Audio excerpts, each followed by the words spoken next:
পুরুষের ক্ষমতা মানে পুরুষের ক্ষমতাকে ভেঙে পড়বো ক্ষমতা এটা এবং সকল বাধা ভাঙবো সমধিকার ভাঙবো। এরপরে আসছে যে শরীর আবাস সিদ্ধান্ত আবাস এই ধরনের তাদের যে বিস্তৃত মস্তিষ্কের যে ফলশ্রুত তাদের সামনে এখানে তারা নিয়ে আসছেন।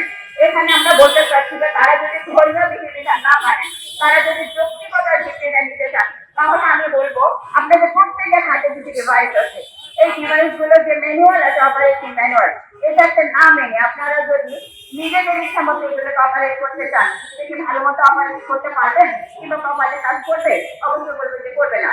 সুতরাং নারী এবং পুরুষ যেটা আলাদা ধরনের সৃষ্টি আলাদা করে আলাদা সৃষ্টি করেছে প্রত্যেকের গণ্ডিটাকে আলাদা করে দিয়েছেন প্রত্যেকের জন্য আলাদা দায়িত্ব কর্তব্য তাদের অধিকার দায়িত্ব কর্তব্য দিয়ে দিয়েছে। আরো কথা হচ্ছে যে তারা যদি নিজেদের এই যে সৃষ্টিগত প্রদত্ত যে আইন সেটাকে ভাঙতে চাই নিজেদের মন গড়া করতে চাই তাহলে আমি তাদেরকে আহ্বান করবো সৃষ্টিগত আপনাদেরকে যে ক্ষমতা দিয়েছে নারী হিসেবে আপনারা প্রত্যেক মাসে একটা কর্তব্য করেন।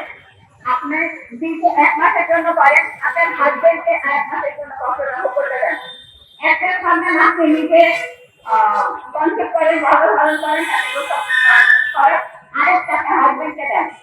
আমি মুখে খাবার না খেয়ে